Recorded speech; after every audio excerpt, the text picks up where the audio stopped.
This is your final warning. Earth's aggressive behavior, refusal to comply with Council regulations, and continued militarization of forbidden technologies shall not be tolerated. Submit to inspection or face consequences. No name, no warmth, just a cold demand, spit through perfect alien mouths that had never seen a real war, not in generations. For a week, Earth said nothing. The United Terran Directorate held meetings in shadows. News outlets screamed about peace, about diplomacy, about compliance.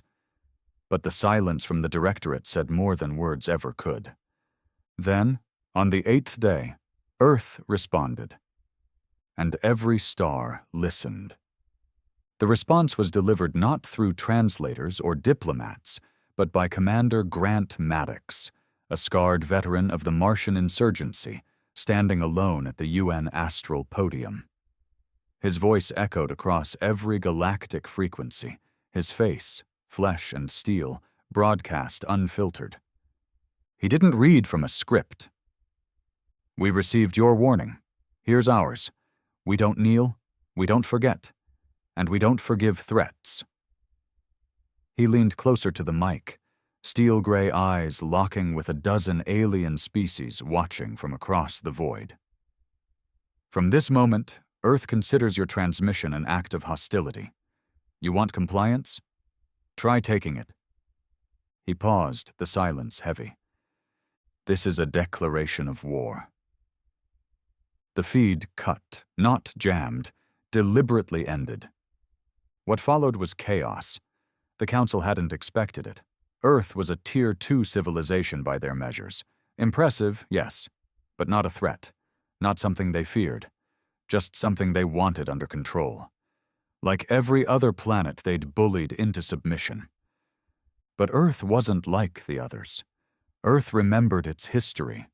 Wars fought in trenches, in deserts, in shattered cities and frozen forests. Every generation of Earth had bled to build what stood now. And they weren't about to hand it over to a committee of smug aliens who'd never fired a bullet in anger. The first strike didn't come from the Council. It came from Earth. Within 48 hours, 3 border outposts belonging to the Council's observational command were wiped off the star map. No warning. No prisoners. Coordinated, silent strikes executed with surgical brutality. By the time Council fleets mobilized, Earth's Navy had already vanished. Ghost ships, cloaked drones, war platforms launched from the Kuiper Belt, scattering into deep space. Earth didn't fight like they expected. There were no grand confrontations, no heroic speeches on the bridge. There was only sabotage, subversion, annihilation.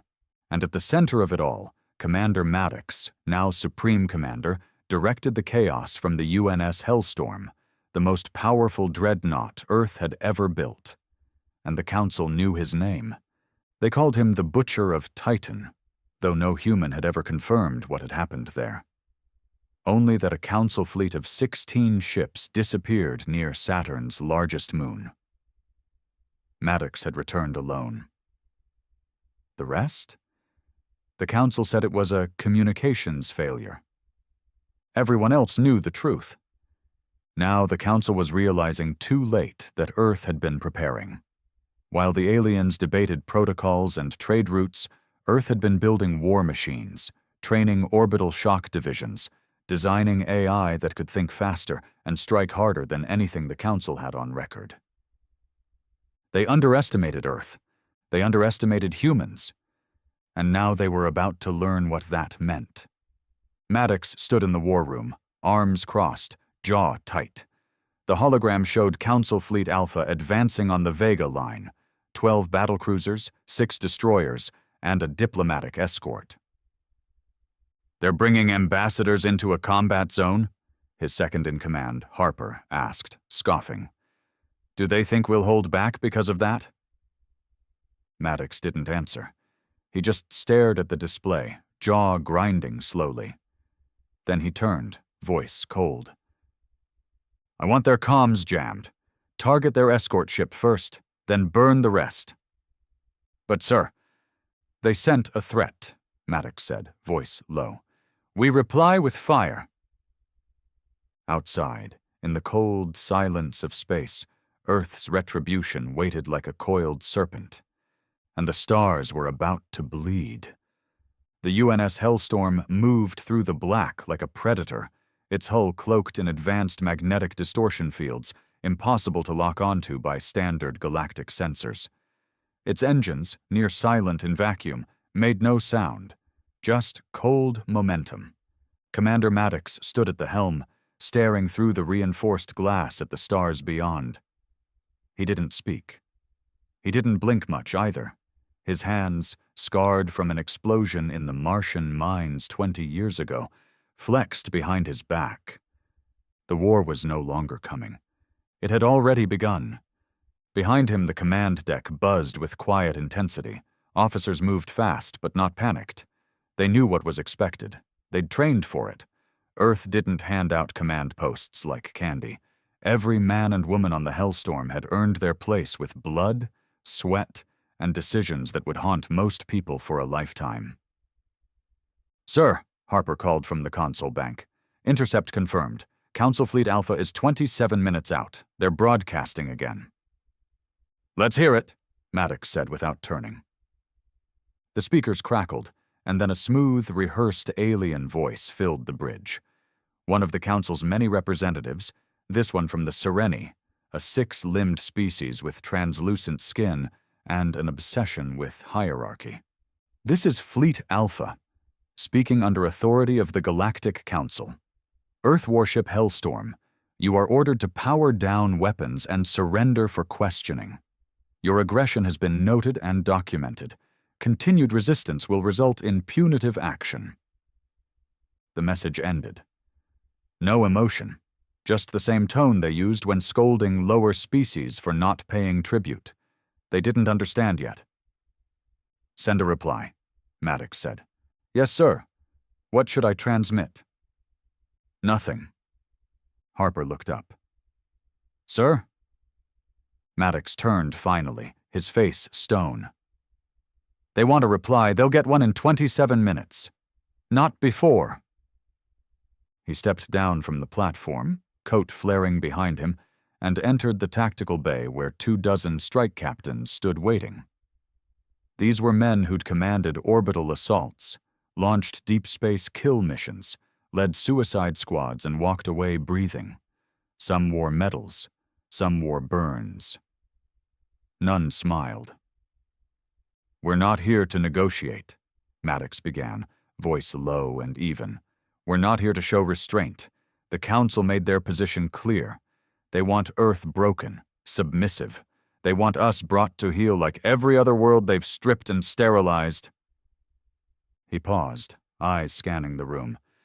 Too bad they knocked on the wrong door. There were no cheers, just silent nods, clenched jaws, and the faint crack of someone squeezing their gloves tight.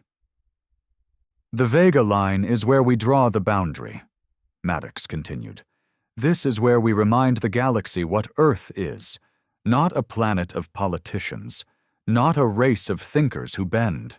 We are survivors, fighters, builders of destruction when provoked. He gestured to the holomap flickering beside them. Their fleet's faster, bigger, cleaner. But they've never fought us, not really. They've never seen what humans do when cornered. His eyes darkened. They'll learn. Back on the bridge, as the strike captains moved to deploy orders to their own squadrons, Maddox leaned over Harper's shoulder, eyes fixed on the data streams. The Hellstorm wasn't alone. 3 stealth cruisers had already flanked the Council fleet, broadcasting 0 emissions. Drones, silent, small, deadly, were swarming in from the Oort cloud. And a kill satellite, disguised as a decommissioned mining rig, was charging its main railgun. All assets in place, Harper said. We've got 1 shot at this. We won't need 2. Harper hesitated, then added, I don't think they believe we're serious. About the war. Maddox didn't look up. Good. The minutes passed slowly. The kind of slow that makes men grip their weapons tighter. The kind of slow that makes your heartbeat sync with the red blip of an enemy warship on the screen. At precisely the 27-minute mark, Maddox nodded once. "All units, fire!" The response was instant. No countdown, no grand announcement. The satellite fired first. A tungsten slug the size of a van punched through space at Mach 40 and tore clean through the Council's diplomatic vessel, vaporizing it mid-sentence as they attempted another warning transmission. No warning, just silence, then fire. The stealth cruisers lit up next. Particle beams lanced into the Council's flank ships, rupturing hulls, triggering chain explosions as plasma cores vented raw energy into open space. The Hellstorm launched her first salvo, 6 warheads, each programmed to break into dozens of hypersonic darts, shredding shields and splitting cruisers in half. Council Fleet Alpha wasn't ready. They never saw it coming. And Maddox watched every second of it. Council ships scattered. Some tried to retreat. Others returned fire, but they were blind, scrambling. Their formations shattered in moments. Human tactics weren't elegant. They were brutal, feral, unpredictable, designed for one outcome only: devastation. The Council's command ship attempted a last-ditch transmission. It was jammed. Earth didn't care what they had to say anymore. On the Hellstorm's deck, officers reported one Council vessel escaping into subspace. Maddox let it go. "Let them run," he said. "Let them tell the others what they saw." He turned to Harper. "What's the count?" "Council fleet down to 3 partials. Rest destroyed. No human losses." Maddox exhaled. Not in relief, he expected nothing less. It was simply the breath of a man who now knew what came next. "They'll come harder next time," Harper said. "Bigger fleets. Full-scale war." "Good," Maddox said, voice dry. "It'll save us the trip." Across the stars, panic spread. Earth had broken that illusion in a single day, and the galaxy watched. Some races celebrated in secret, worlds long oppressed by Council doctrine, stripped of culture, dignity, or sovereignty. Others feared Earth now, wondering what kind of species would defy the galactic order so openly, so violently. But none understood yet. Not truly. Earth wasn't just rebelling. Earth was hunting, and Maddox had no intention of stopping with one fleet. In a classified bunker beneath the mountains of Patagonia, deep under Earth's crust, a meeting took place. No politicians, just warlords, directors of black programs, leaders of old-world militaries who'd been folded into the Terran Directorate after the unification. Maddox appeared by hollow. His image flickered in the cold light, but his words cut through. "We started this war. We end it on our terms.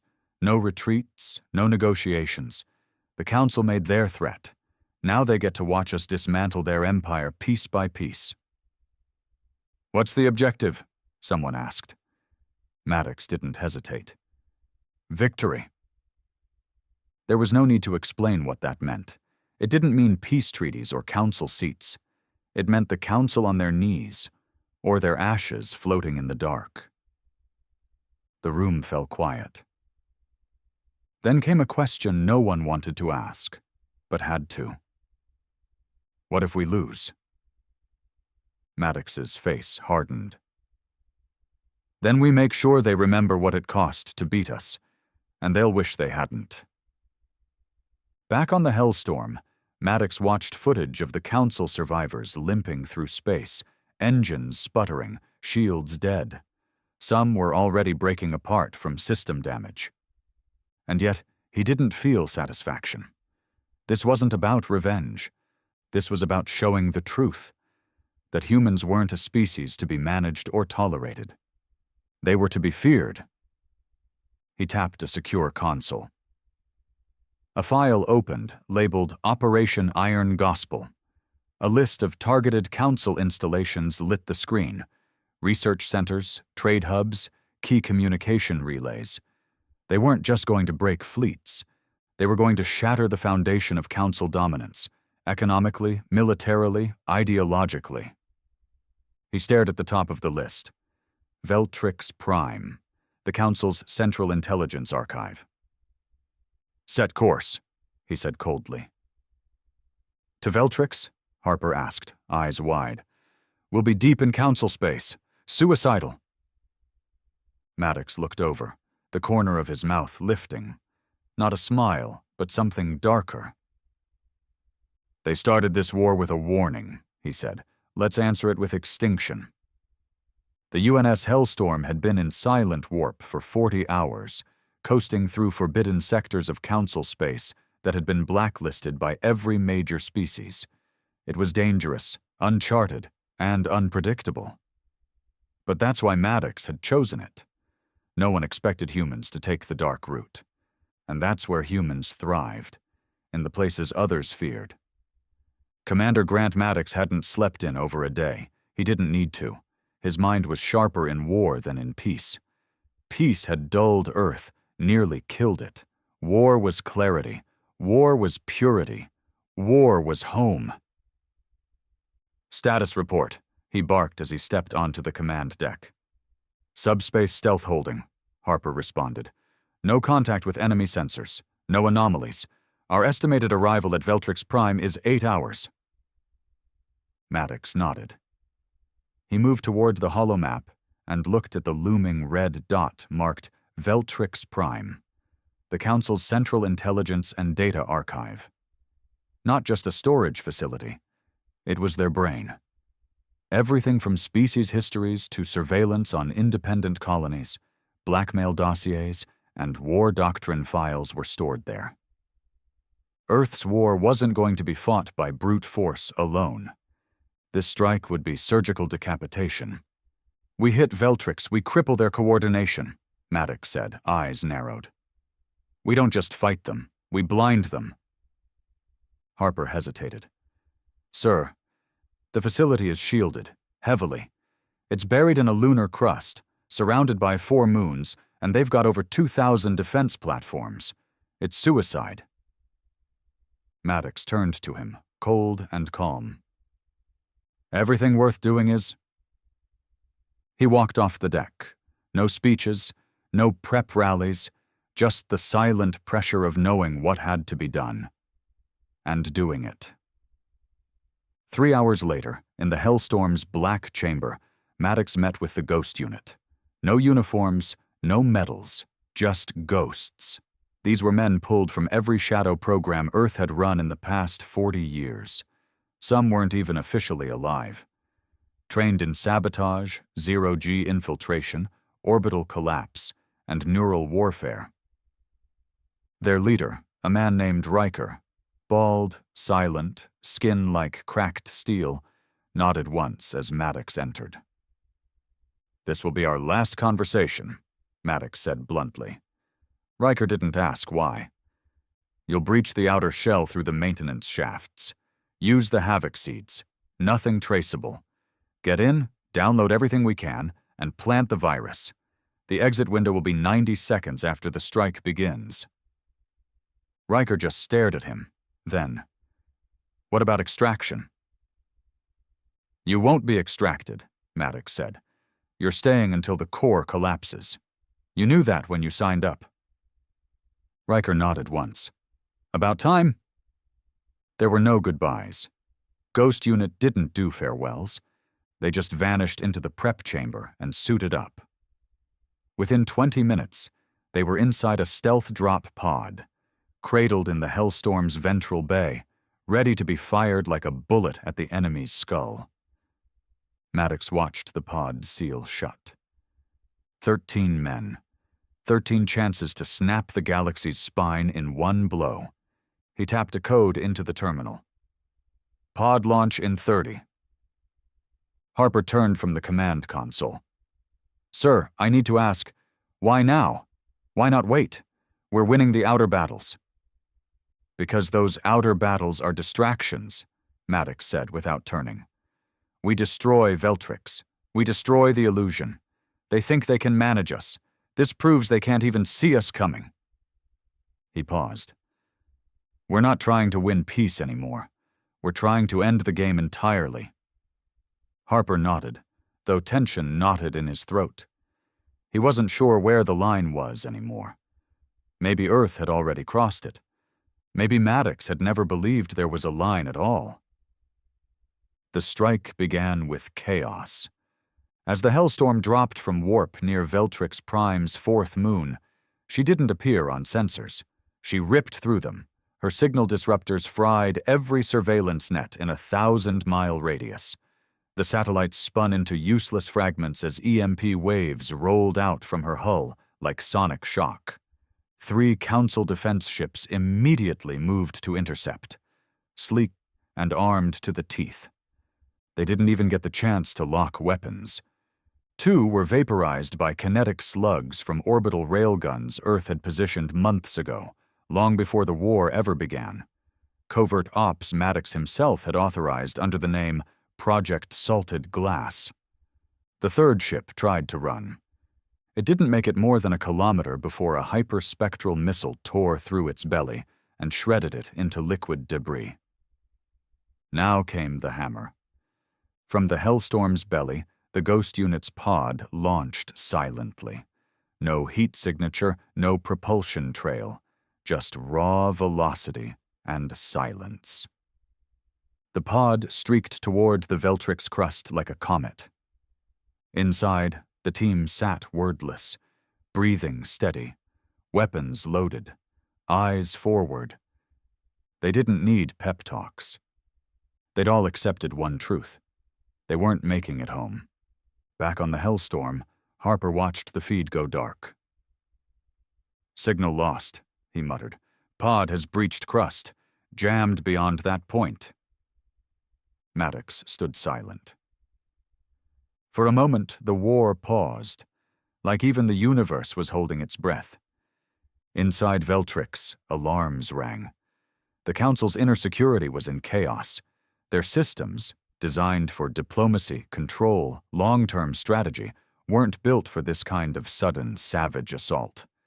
When the Ghost Unit emerged from the shaft tunnels, they were already inside Level 3, deep in the archival stacks.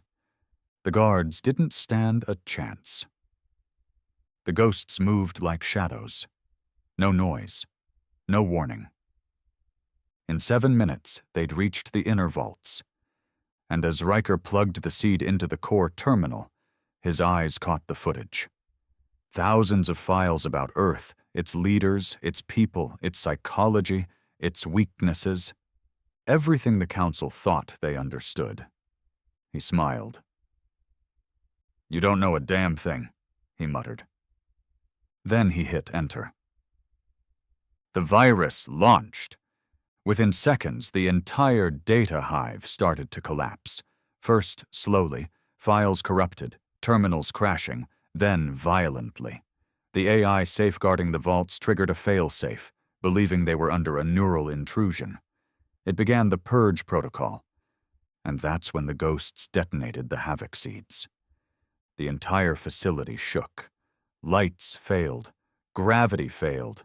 Heat levels spiked, then dropped as the inner vacuum systems spiraled out of control.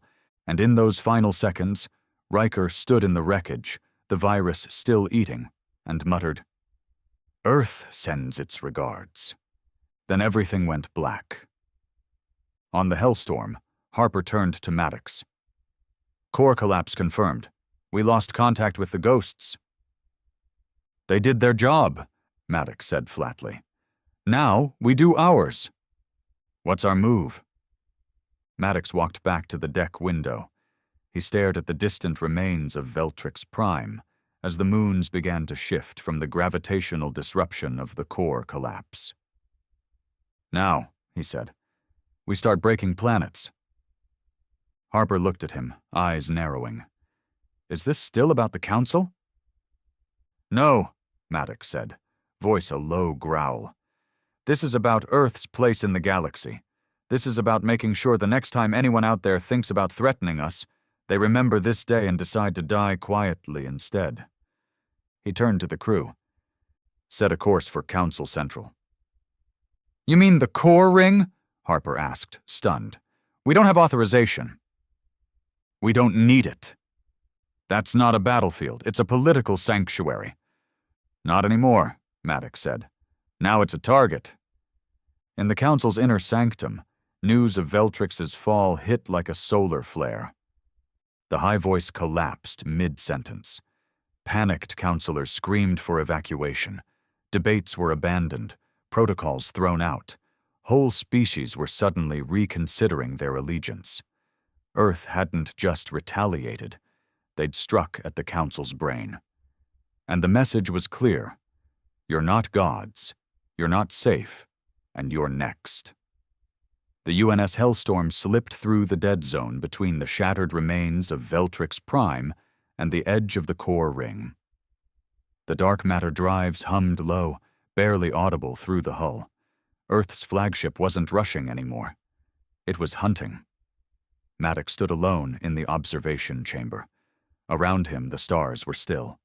Cold, uncaring, just like him. He hadn't slept since Veltrix fell. Didn't need to. He didn't dream. The war had burned that out of him long ago. Some men fought for peace.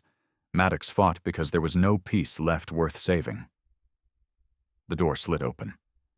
Harper entered, slower than usual. Council Core Ring has begun mass mobilization. 8 carrier-class fleets, 2 dreadnoughts, and at least 4 planetary shield systems coming online. He paused. They've locked down their inner systems. No ships in or out. Maddox didn't look at him. Cowards hide behind walls. Kings die behind them. Harper stepped forward, voice lower. Sir, this isn't like Veltrix. These are their capitals, not soft targets. If we strike now, we're not just killing their command. We're risking the whole spiral falling into chaos. Civil war, species collapse, famine. We're talking billions. Maddox finally turned, eyes steel. They declared war on us when they sent that transmission. They made their choice. We're not here to babysit the galaxy. We're here to win. Harper held his ground. And if we win this way, what kind of future are we leaving behind? Maddox stared at him for a long moment. Not with anger, with something colder. The kind where Earth doesn't get threatened again. Harper exhaled and stepped back. He understood now. Maddox wasn't aiming for justice anymore. He was aiming for dominance. 2 hours later, Earth's Joint Fleet rendezvoused at the edge of the Council Core Ring, a band of 8 capital planets forming the heart of galactic governance. In theory, the ring was a neutral zone, a sanctuary of reason. That's what the Council always claimed. But Earth had seen what lay behind the facade, oppression disguised as diplomacy, control masked as peacekeeping, and arrogance woven into every law they forced others to follow. The ring had always been untouchable. Now it was just next. The Hellstorm's war room lit up with red beacons. Surveillance drones deployed across the outer orbit had already begun mapping planetary defenses. The numbers weren't promising. Shield density is 3 times heavier than Veltrix, the data officer said. No gaps, no blind zones. Atmospheric autocannons online, and their gravity well displacers will block any direct orbital drops. Doesn't matter, Maddox replied. We're not dropping from orbit. The officers exchanged looks. He tapped a console. A schematic of a council trade lane, Route 9, appeared. It was a wormhole corridor used for trade vessels between the agricultural moons and the diplomatic cores. Send a subspace ping through Route 9. Make it look like a damaged freighter. Deploy 20 Hunter-class drones on standby. Harper raised a brow. You think they'll take the bait? I don't care, Maddox said, as long as one of them opens the door. 6 hours later, the door opened. A Council scout vessel exited the wormhole, expecting to find a crippled freighter. Instead, It was swallowed whole by hunter drones before its pilot even knew what hit him. No alarms, no warnings, just sharp metal, precise blades, and silence. The wormhole corridor remained open for 23 seconds before shutting again. And that was enough. In those 23 seconds, Maddox's elite strike unit passed through. The Wolves, a fleet of subspace jump corvettes, each one loaded with planet-breach torpedoes and silent assault teams. They weren't built to conquer. They were built to decapitate. Their mission? Hit the Council's capital planet, Aerodex, kill communications, cripple its shield matrix, and if possible, take out the Triumvirate. Aerodex wasn't just a capital, it was the capital. Every law the galaxy followed had been signed inside its ivory halls. Every war, every embargo, every sanctioned purge of a rebellious colony. Aerodex approved it all. The Wolves broke through its upper orbit like ghosts. Fast, clean, undetected. They deployed torpedoes into the crust. Deep, bunker-busting warheads designed to shake command centers and make panic feel like an earthquake. On the surface, Aerodex's citizens screamed, but they didn't fight. They'd never been taught how. Back on the Hellstorm, Harper stared at the live feeds coming in. They're not resisting. The civilians, they're evacuating, not defending. This isn't a battle, it's an execution. Maddox stepped beside him. Then let them run. You're going to flatten Aerodex? Maddox didn't blink. I'm going to leave it as a message. He activated the Warpath command. 3 orbital railguns charged in sequence. Nuclear-tipped kinetic rods the length of skyscrapers, were aimed not at military bases but monuments. He was targeting symbols, the halls of order, the treaty bridge, the beacon tower, places that had stood for thousands of years, places that said, "The Council rules here." Maddox sent them to hell in 7 seconds. From orbit, it looked like a meteor storm. Light, fire, dust. And when the smoke cleared, Aerodex didn't look like a capital anymore. It looked like another fallen world. Across the galaxy, Council systems spiraled into chaos. Delegations vanished. Allied species broke treaties. Entire militaries refused to deploy. For the first time in centuries, the galaxy realized the truth. Earth wasn't asking for a seat at the table. It was flipping the table and burning the room down. On the planet Daresh, where the Council's second intelligence branch had once flourished, local security forces mutinied and surrendered to an incoming Earth corvette without a single shot fired. On the gas moon, Serevi, 12 Council envoys were executed by their own guards, who claimed they refused to die for a dying empire. And in the diplomatic corps of Taurus, a banner was raised, black, bearing the insignia of Earth's Directorate, and underneath it the words, "We remember Veltrix." But not everyone celebrated. Back on Earth, deep inside the Terran Directorate command bunker in Alaska, not all voices agreed with Maddox's firestorm strategy. Not all leaders wanted total war. Admiral Creed, a war-hardened strategist and old rival of Maddox, sat in the cold room with 3 others, eyes fixed on the data pouring in.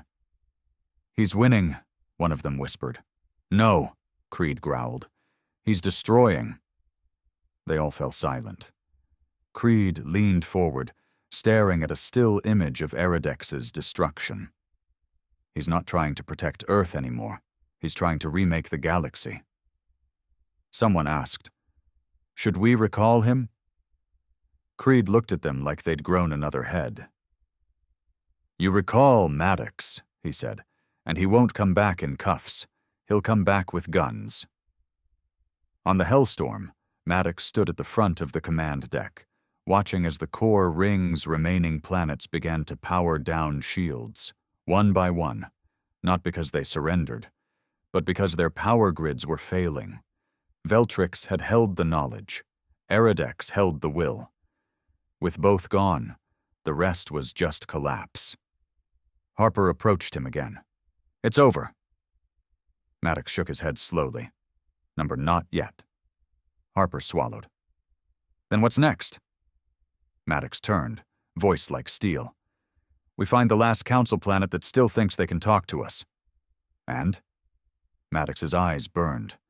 "We show them Earth doesn't talk anymore." Aerodex was gone. Not just bombed, not just defeated, erased. From orbit, the capital of the Galactic Council looked like a wounded animal, burning, broken, and twitching in its final moments. Smoke curled into space. The treaty bridge lay in glowing ruins, snapped in half like a spine. The halls of order, once a symbol of stability, was now a black crater, still smoldering days after the railguns had struck. The world would never walk again. But Maddox didn't look away. He stood at the command platform of the UNS Hellstorm, eyes locked on the broken planet like it owed him something, like he was daring it to speak. It didn't. No council broadcasts came through, no pleas, no retaliatory declarations, just silence. Behind him, Harper finally spoke. "We've confirmed it. The last active triumvirate member escaped to Lyris. They're calling an emergency summit of the remaining allied species. What's left of them?" Maddox's voice was razor sharp. "Summit?" "Yes, sir. They're trying to regroup, reorganize, I guess, decide what the future looks like." Maddox turned. "They had their future. We gave it back to them. Burning." He stepped toward the map console and zoomed in on the Lyris system. It was beautiful. 7 orbiting moons, golden nebulae swirling in the background, and a surface city built atop cliffs made of glass-like stone. Lyris was ancient, unscarred, one of the last untouched council planets, and now it was hosting the last of the cowards. "They're going to try to reassert control," Harper said. "Spin it as Earth's madness. Beg the outer colonies for support. Maybe even start talks with the Kralin." Maddox stared at the star map. "We're not giving them the chance."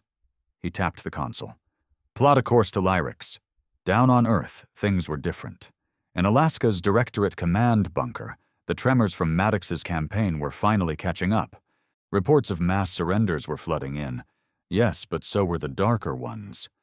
Human officers in council territories executing local officials without trial. Strike teams bombing historical archives.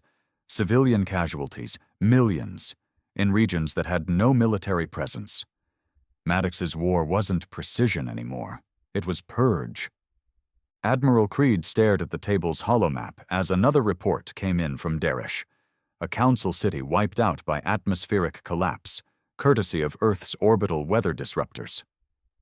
He slammed a fist down. "This isn't strategy," he growled. "This is revenge." "It's working," a younger officer muttered from the corner. Creed turned on him. "Is that the standard now? As long as it works?" The room was quiet. Then Creed stood. "Send the order. Lock access to Directorate Command." The others looked up, surprised. "You're going to move against Maddox?" one asked. "I'm not moving against him," Creed said. "I'm going to remind him that Earth still has a soul." The Hellstorm reached Lyris orbit in just under 12 hours. The Council didn't fight. Their planetary shields powered up, then powered down. It wasn't surrender. It was acceptance. A transmission came through before Earth could even fire a shot. It was audio only. A raspy, exhausted voice. Eshtan, the last surviving member of the Triumvirate. "There is no fight left in us," the alien said. "We see now what humanity has become. You wanted fear, Commander Maddox. You've earned it. You wanted respect. You've stolen it. But if you burn us here too, what's left? What are you trying to build?" Maddox didn't answer. He ended the transmission, then walked down to the Hellstorm's deployment bay. He didn't send a team this time. He went himself. Maddox's dropship descended like a thunderbolt. The skies over Lyris cracked with sonic booms as his escort fleet broke atmosphere, circling above in silent intimidation. No weapons fired, no resistance. Lyris had already died. It just hadn't fallen yet. When Maddox stepped onto the marble platform of the summit hall, the air was thick with tension. Alien leaders from a dozen species stood in robes, shaking in silence. Some tried to look dignified, others didn't bother. The smell of fear was universal. Eschaton stood at the center, his once proud frame now hunched, his ceremonial robes torn and frayed. He raised his trembling hands. "What now, human?" Maddox didn't blink. He walked straight up to him and said nothing. Instead, he reached into his coat and placed a data spike on the podium. "This," he said, voice steady, "is a list of every council atrocity Earth has documented over the past century. Forced famines, sterilization policies, black site erasures, genetic tampering, cultural annihilation." The room was still. "You'll transmit this to every system under council influence," Maddox continued. "You'll confess, publicly, under our banner. Every word I recorded will be spoken by your mouth." Eschaton whispered, "They'll tear us apart." "They should." "And if I refuse?" Maddox's eyes didn't flinch. "Then I flatten lyrics while you're still speaking." Eschaton stared at him, eyes wet with terror. But he knew. Everyone did. This was the price of survival now. Not alliance, not loyalty, not peace. Obedience. The data spike was accepted. Transmission began. Across the galaxy, holoscreens lit up with the Council's own face reading a confession of sins so horrifying, entire colonies rebelled overnight. Old flags were torn down, new banners raised. Earth's banner. The Directorate's black insignia. Maddox didn't smile. He didn't feel pride. This wasn't about pride. It was about control. Hours later, as he stood aboard the Hellstorm once again, looking down at Lyris, Harper approached. "You did it," he said quietly. "You broke them." Maddox was silent for a moment.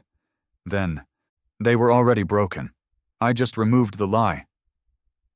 Harper nodded slowly. "So, what now?" Maddox didn't answer. Then came the signal. A transmission from Earth, encrypted, top-level clearance. Harper pulled it up. His eyes widened. "It's from Admiral Creed." Maddox turned. "He's locking the Directorate command. He's calling for emergency review. He's accusing you of overreach, of violating Article 9. He's ordering your recall." The deck fell quiet. Maddox said nothing for several seconds. Then, calmly, "Prepare the fleet for return to Earth." Harper looked stunned. "You're going back?" "Of course," Maddox said. "If Creed wants to talk, we'll talk." But something in Maddox's voice didn't sound like he was preparing for peace. And Harper knew it. Earth wasn't just coming back victorious. It was coming home with blood still on its boots. The UNS Hellstorm entered Earth's atmosphere under Blackout Protocol. No escort, no lights, no public arrival. Not a single welcome transmission from Directorate Command. The silence was louder than any orbital cannon fire Maddox had faced. Inside the warship, the crew moved quieter now. Tension pressed down on every man on board. They'd seen what Commander Maddox had done to the galaxy, and now, they weren't sure what he'd do to Earth. Or worse, what Earth would do to him. Harper stood at the primary display, eyes locked on the string of warnings from Alaska. Command Center status: locked. All external access denied by Admiral Creed. Emergency Civilian Oversight Council activated. Recall order issued. Commander Grant Maddox. He turned to Maddox, who stood silent as ever at the helm. They've declared you rogue, Harper said, voice low. They're calling what happened on Aerodex a war crime. Maddox didn't react. Harper pressed, "They're preparing a tribunal. Admiral Creed is gathering the old council. They want you to step down, publicly. Submit to review. They say you're dangerous." Maddox's jaw tensed, eyes locked on Earth's slow spin outside the viewport. "After all we've done," Harper said, "this is how they thank us." "They're not thanking us," Maddox replied coldly. "They're afraid." He stepped away from the glass. They think they can put the fire back in the cage. 3 hours later, Maddox stepped off the Hellstorm and onto Terran soil for the first time in 4 years. No crowds, no banners, only the cold wind of the Alaskan plateau and a dozen black-armored soldiers standing between him and Directorate Command. At the front stood Admiral Creed. Still tall, still iron-backed. His uniform was crisp, but there was a hollowness in his face, like even he knew this confrontation was overdue. Maddox walked until the soldiers raised their weapons. Creed raised a hand, stopping them. "Maddox, Admiral, you're under review for Article 9 violations. You're to surrender your rank and command immediately." Maddox looked past him at the Directorate Tower. "You locked the place down." "Because you gave us no choice." "You think Earth's safe now?" Maddox said, stepping closer. "You think those council species will forget what we did just because we put out a few fires?" Creed didn't flinch. "I think we don't solve tyranny by becoming it." Maddox narrowed his eyes. "I didn't start this war, Creed. I finished it. You burned billions. I protected billions more." Creed stepped forward, jaw tight. "Number, you built an empire with blood and terror, and now you want to come home wearing a crown." Maddox's voice dropped to a growl. "We bled for this planet. We watched men choke in space to keep this place breathing. And now you want to take it back? You want to bury the cost because it makes you uncomfortable?" Creed snapped. "This isn't about comfort. It's about control." Maddox smiled coldly. "Exactly." Back inside Directorate Command, chaos was spreading. Not among the politicians, but among the soldiers. Maddox's name still carried weight. His victories had bought more loyalty than any flag. He didn't need propaganda. He had reputation. Outside the base, across Earth's major defense zones, whispers were turning into rumblings. Some called him a war criminal. Others, a savior. That night, in a secured hangar in East Africa, an encrypted message was broadcast to every branch of the Earth Military Command. The message was short. Maddox's face. One sentence. "The war isn't over until Earth owns the peace." It was all it took. Bases began going dark. Transports lifted off without orders. Subfleets unlinked from EarthNet and rerouted toward Alaska. Creed saw it happening in real time. "He's calling a Loyalist uprising," one aide shouted. "No," Creed muttered. "He's calling for a new Earth." Maddox didn't storm the tower. He waited. Let the message spread. Let the weight of what he'd done out there settle on the home front. Let people remember that while Earth had sat behind walls, he had taken the fire to the stars. By sunrise, 4 entire orbital divisions had declared support for Maddox. By noon, 10 more had gone silent, refusing to respond to Creed's command. By nightfall, the outer colonies began broadcasting their allegiance to Maddox, begging him not to surrender.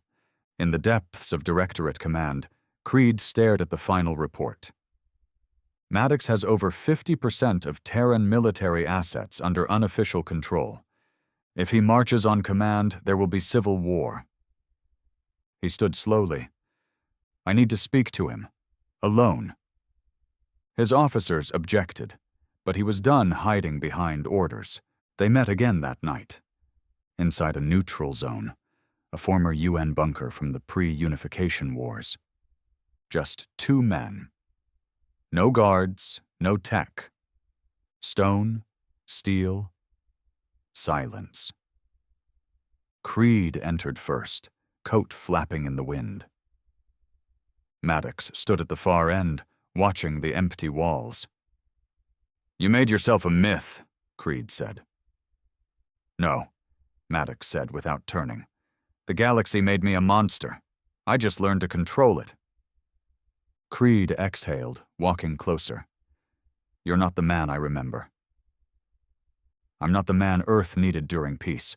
I'm the man it needed during war." Creed's voice cracked just slightly. "What about now? What does it need now?" Maddox finally turned. And for the first time, there was something in his eyes that wasn't fury or resolve. It was conflict. Creed stepped closer. "You don't have to burn it all down, Grant." Maddox looked him in the eye. "I already did." For 10 seconds, neither spoke. Then Creed nodded once. "I won't stand in your way." Maddox didn't nod back. He just walked past him, out of the bunker, and into history. The next day, the Directorate Council was dissolved. Maddox did not seize power with guns. He didn't need to. The people gave it to him. The soldiers cheered. The colonies aligned. Earth didn't elect him. They surrendered to him, willingly. There was no coup. There was only inevitability. And just like that, the war hero who had once answered a threat with fire now ruled the planet that had sent him to burn. The banners changed overnight. Where the Terran Directorate flag once hung, now flew a sharper emblem. Black steel wings surrounding a blood-red circle, the mark of the Sovereign Earth Command. Maddox never gave a speech. He never claimed a throne. He just occupied the silence left behind after the Council collapsed and Earth surrendered to its own fear. There was no formal announcement, no press conference. He simply stepped into the vacuum of leadership, and nobody had the courage to ask him to step back out. In every capital across Earth, from the spires of New Shanghai to the buried metros of free Europa, his image flickered on the hollow screens. Unreadable eyes, voice always clipped, promises never grandiose, just cold, hard truths. "We aren't in peace. We're in control." That was all he said. And that was enough. Within weeks, Earth's military underwent complete restructuring. Old loyalties were burned. New ones were sworn. Every general who hesitated was reassigned or vanished. Officers who had resisted Maddox's wartime orders found themselves posted in dead sectors with no power, no comms, and no command. Civilian oversight councils were quietly disbanded, their archives deleted. No riots broke out, because most of them were already gone by the time the people even knew they existed. By the end of the first month, Earth had become what the Council had always feared it would. A unified species, under one voice, with nothing left to fear, and nothing holding it back. But in the ashes of order, rebellion always flickers. And deep beneath the Atlantic, in an old maintenance level of a decommissioned orbital railgate, it burned quietly. She was no soldier. Not anymore. But Lieutenant Maeva Halden had once served under Maddox in the Martian insurgency. She remembered him before the black coats and the red insignia, before the speeches and strikes. She remembered a man who fought for survival, not for domination. Now he sat on a throne of bones, and she wasn't going to let it stand. Around her, a group of dissidents, former officers, outlaw techs, a few hardened civilians, gathered over flickering terminals, parsing every detail of the Directorate's newest systems. New defense grids, civilian ID algorithms, drone patrol rotations. The Resistance didn't have ships. They didn't have armies. But they had something else. The one weapon Maddox couldn't see coming. They had the truth. Back in the Sovereign Command Tower, Harper walked alongside Maddox, watching as engineers installed new biometric locks and automated defense arrays. "You've stabilized most of the colonies," Harper reported. "Lyra 4 pledged allegiance yesterday, and Titan's population finally stopped protesting the food taxes." Maddox said nothing. He studied the build schematics in front of him with surgical coldness. "But there's something else," Harper added, lowering his voice. "A leak." Maddox's eyes flicked toward him. Harper swallowed. "Old files, video logs from Veltrix, the Ghost Unit's final broadcast. Someone recovered the deleted cache. They're spreading it." "What does it show?" Harper paused. "It shows Riker, saying they were ordered to die. It shows that we pulled the plug before extraction, that you never planned to bring them home." Maddox didn't blink. "I didn't." Harper stared at him. "It's going viral." Maddox turned away. "Let them watch. Let them see what this piece costs." Harper pressed, quieter now. "But they're calling you a murderer, a traitor. Some are saying, you killed your own men." "I gave them victory," Maddox said, jaw clenched, "and history only remembers who wins." But outside the sterile halls of Sovereign Earth, the cracks were forming. The leak was spreading faster than any virus. Across underground networks, deep stream forums, black channels in the asteroid belts, people were listening. Riker's face, Riker's voice, his blood-covered helmet shaking as he shouted into the last uplink. He knew, he always knew. We weren't coming back. Maddox called this sacrifice, but it was a cover-up. They wanted us dead because we knew too much, because we were the only ones who saw the truth. Veltrix wasn't justice, it was cleansing. The words echoed like a hammer against Maddox's pristine armor. In the Atlantic bunker, Maeva watched the playback again, fists clenched. She turned to the others. "We get this into the colonies." "They'll block it," one said. "Not if we go through the old trade relays. They've been decommissioned, but the signal lines still run under the southern ring. We jack in. We loop the signal through all the outer colonies and the trade moons in the Vega corridor." One of the techs nodded. "We can patch it through every non-aligned station." Maeva looked up. "Then we light the fire."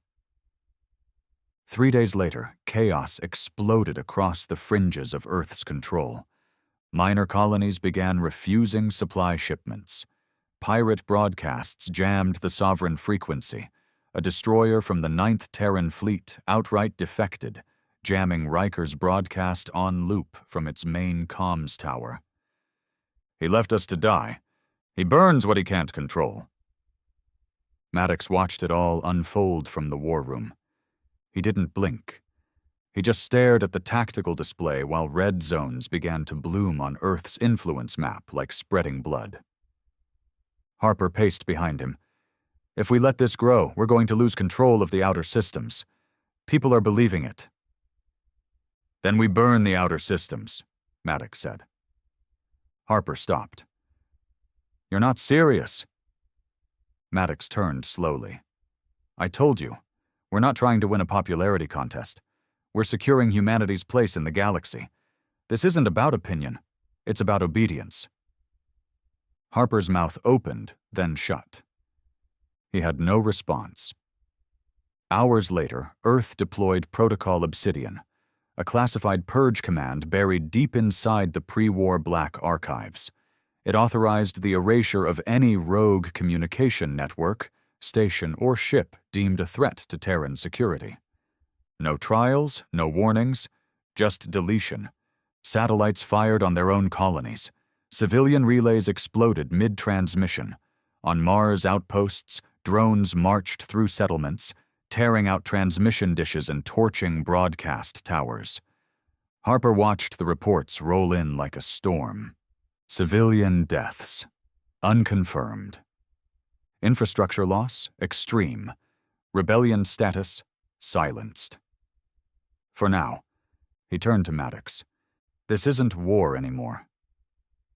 Maddox stared at the screen. Number, it's control. But he didn't see what came next. In the shadows of a mining rig on Callisto, a final hidden signal was sent.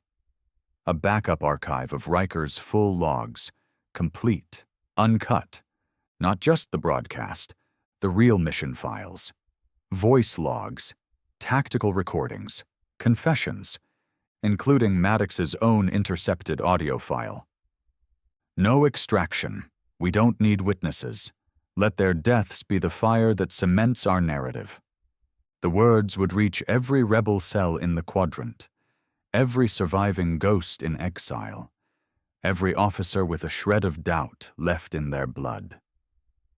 Maeva Halden listened one last time as the signal went live. Then she looked at her people. This time we don't just expose him. We go back to Earth.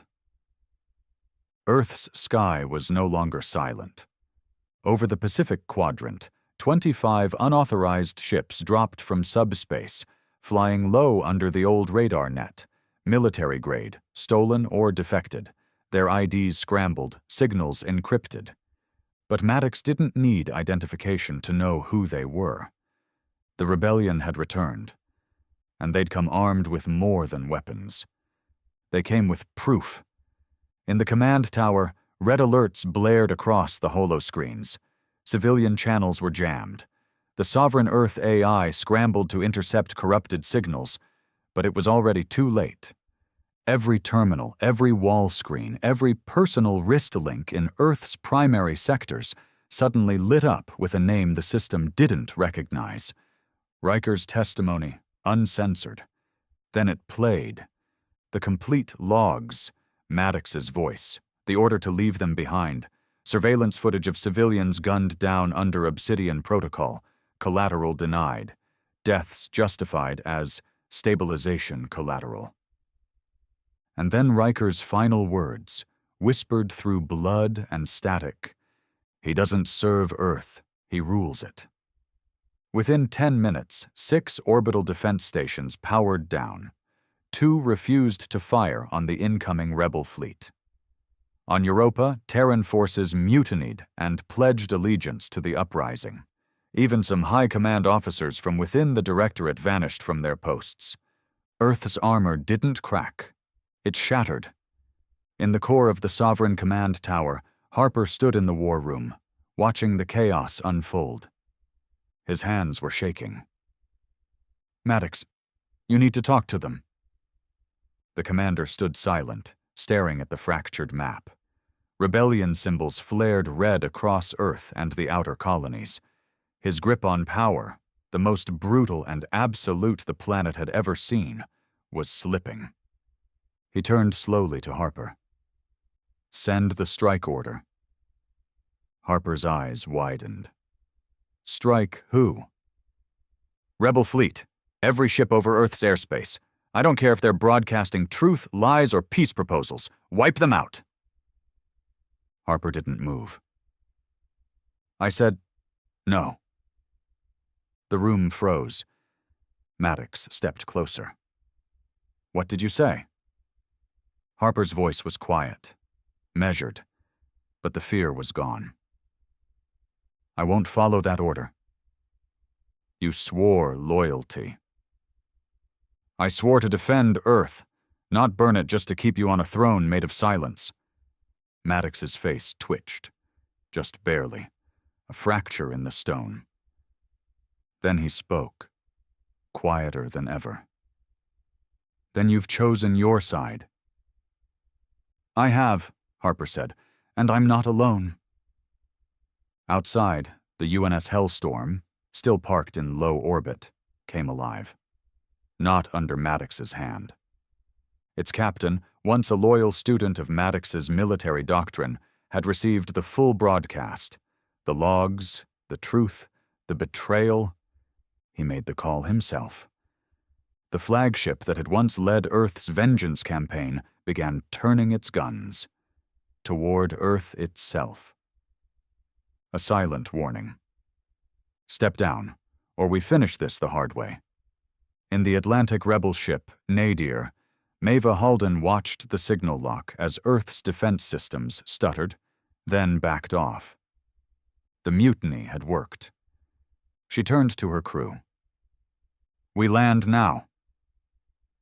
They dropped into the no-fly zone above Alaska, bypassed outer defenses, and crashed into Sovereign Tower's perimeter in a thunderstorm of scorched metal and EMP flares. Doors blew open, rebels stormed in, but they didn't fire. They didn't need to. Half the Sovereign troops dropped their weapons when they saw who led the charge. The name on Maeva's chest plate. Halden. A name no one had spoken in 4 years. One Maddox had buried along with every other voice of dissent. Now it was marching through the front gates. Maddox watched from the tower's upper balcony as the perimeter collapsed. He didn't move. Didn't call for backup. Didn't shout orders. He knew it was over. He walked into the center of the command floor, staring at the holographic globe of Earth, his Earth, that now pulsed with flickering rebellion. Then the doors opened. Maeva stood at the threshold. She wasn't dressed like a soldier. No medals, no armor, just a dark coat, soaked in rain, and a glare that cut through the steel. The same woman who once stood beside him on Martian soil, bleeding and swearing that Earth would never fall again. Now she looked at him like he was the very thing she swore to fight. Maddox didn't blink. "So," he said, "you made it home." She stepped in. "You took home and turned it into a weapon." He tilted his head. "You think I wanted this? You think I liked sending Riker to die? You think I liked sacrificing men who would have followed me to hell?" Maeva didn't answer. Maddox stepped forward, voice cold, clipped, but cracked around the edges. "I didn't become this because I wanted to rule. I became this because I was the only one who had the spine to protect Earth when everyone else wanted to negotiate with the galaxy." Maeva stared at him. "You didn't protect Earth. You remade it in your image, and now it's falling apart." "I kept it alive," he growled. "At any cost." "At every cost," she snapped. "You broke the galaxy, and now you've broken us too." They stared at each other, frozen in time. Thunder cracked above them. The walls shook as rebel forces seized the upper levels. Maddox's jaw tensed. "I could kill you right now." Maeva didn't flinch. "Try." But he didn't move. Because somewhere deep inside, even he knew. She was already the one with the weapon. The truth. And that was the one thing he couldn't shoot. He walked slowly toward the window, looking out at the falling rain and the glowing skyline.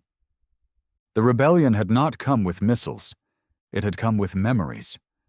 And Earth, tired of violence, had finally remembered what it meant to choose. "You're here to arrest me?" he said softly.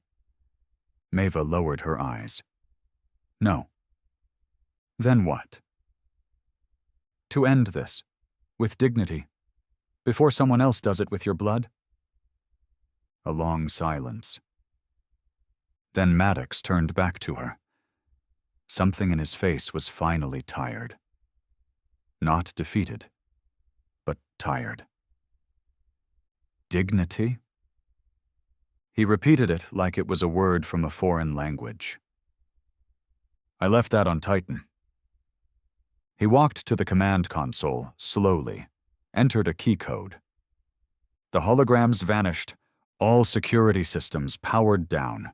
No fight, no resistance, just surrender. He looked at her. "It ends here, then." Maeva nodded. "Yeah, it ends here." 2 days later, Grant Maddox stood before the Terran Council, reinstated, reformed, and now built on open charter law. Civilian-led, transparent, watching him like hawks over a battlefield. He didn't argue, didn't plead. He just stood.